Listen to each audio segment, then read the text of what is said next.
ঈদে ঘরমুখো মানুষের যাতায়াত নিরাপদ ও নির্বিঘ্ন করতে এবং যানজট নিরসনে জেলা পুলিশ ব্যাপক পরিকল্পনা হাতে নিয়েছে।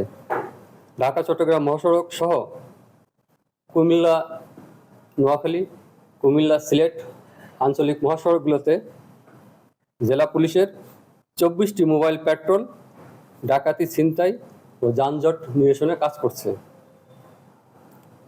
মহাসড়কের বাস স্ট্যান্ড কিংবা বাজার রয়েছে এমন হটস্পট যেখানে রয়েছে সেখানে আমাদের ফুট পেট্রোল কাজ করছে। আপনারা জানেন, কুরবানি ঈদের নিরাপত্তা ব্যবস্থাপনায় নতুন যোগ হয় পশুর হাট। এই পশুর হাটকে কেন্দ্র করে সেখানে আমাদের নিরাপত্তা বলা রয়েছে। পশুর হাটে যেসব গরুর গাড়ি বা গরুর ট্রাক আসবে সেগুলো যাতে ছিনতাই না হয় সেই জন্য আমরা কাজ করছি, এবং কোনো অবস্থাতেই এক হাটের গরু আর এক হাটে কেউ যাতে টেনে নিয়ে যেতে না পারে সেজন্য আমরা সার্বক্ষণিক নজরদারি রাখছি। এক্ষেত্রে এরকম কোনো ঘটনা ঘটলে আমরা অবশ্যই তাদের বিরুদ্ধে আইনগত ব্যবস্থা নিব।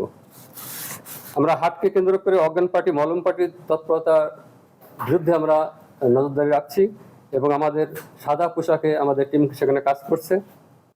হাটকে কেন্দ্র করে কোনো চাঁদাবাজি বা কোনো বিবাদ এরকম কিছু সৃষ্টি হলে অবশ্যই আমরা আইনগত ব্যবস্থা নিব। হাটের আমাদের ফোন নাম্বার দেওয়া আছে, যদি কেউ মানি স্কটের জন্য আমাদেরকে বলে আমরা তাদের টাকা স্ব স্থানে, তাদের কাঙ্ক্ষিত স্থানে আমরা নিরাপদে পৌঁছে দেওয়ার ব্যবস্থা করব। সার্বিক নিরাপত্তার জন্য কুইক রেসপন্স টিম গঠন করা হয়েছে, যেটা বিশেষ করে কুমিল্লা শহরে কাজ করবে। আমাদের 4টা মোটরসাইকেলে 8 জন থাকবে এবং যে কোনো ধরনের অনাকাঙ্ক্ষিত ঘটনার সংবাদ পেলে তারা দ্রুত সেখানে পৌঁছে যাবে।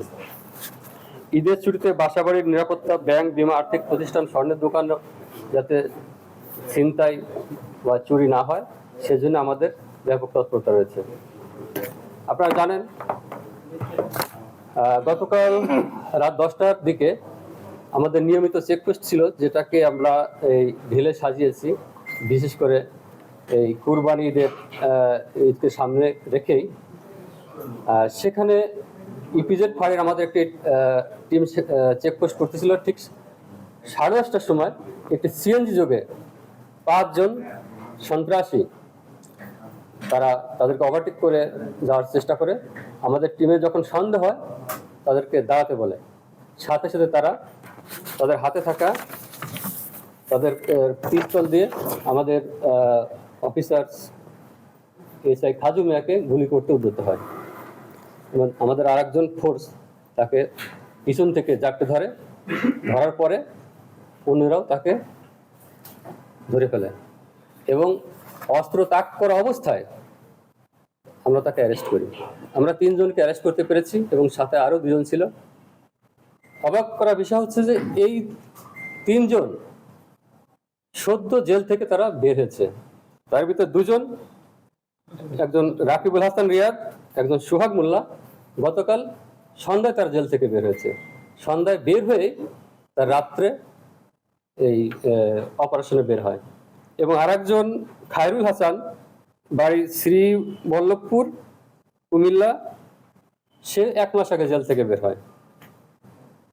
বাকি 2 জন যারা পলাতক আছে তাদের সম্পর্কে আমরা তথ্য নিয়েছি, তারাও সন্ত্রাসী। এবং এই খায়রুল হাসানের নামে আমরা দেখেছি সিডিএমএস সার্চ দিয়ে 40টি মামলা আছে। এই মামলাগুলো ডাকাতি, ছিনতাই, খুন, ধর্ষণ এবং মাদক মামলা।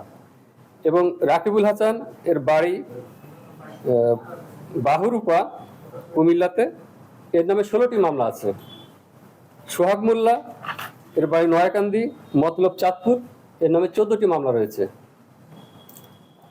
আমরা জিজ্ঞাসাবাদে জানতে পেরেছি এদের উদ্দেশ্য ছিল গরুর হাটে ডাকাতি। আমরা এর সাথে আরো যদি কেউ জড়িত থাকে তাদেরকে গ্রেফতার করি।